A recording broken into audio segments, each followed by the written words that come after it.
अस्सलाम वालेकुम। SM news के साथ मैं हूं मुकद्दर रजा। एसएम न्यूज़ स्टूडियो में खुशामदीद। खबरों का सिलसिला बढ़ाते हुए खबर शामिल करते हैं बवाना से। बवाना चक नंबर 223 रोमाना बैल दौड़ के दिलचस्प मुकाबले हुए। मुल्क भर से 32 बैलों ने मुकाबले में हिस्सा लिया। रोमाना ग्रुप ने मुकाबला जीतकर मोटरसाइकिल हासिल कर ली है।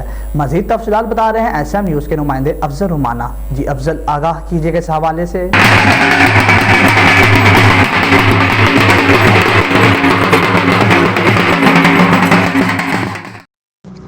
जी बिल्कुल, बवाना के नवा इलाका चक नंबर 223 रमाना में बैल दौड़ के दिलचस्प मुकाबले मुनअकिद हुए, जिसमें मुल्तान, खानेवाल, जंग कश्मीर समेत मुख्तलिफ इलाकों से 32 बैलों ने हिस्सा लिया। इन बैलों को 2 गिरोपों रमाना और सगल गिरोप में तकसीम कर दिया गया और हर गिरोप में 16-16 बैल आए, जिनको एक मखसूस मैदान में दौड़ाया गया। हर गिरोप के बैल ने मैदान के 4-4 चक्कर लगाए। काफी दिलचस्प मुकाबले के बाद रमाना गिरोप के मुल्तान से आए बैलों की जोड़ी ने 3 मिनट 35 सेकंड में मुकर्रर फासला तय करके मैदान मार लिया।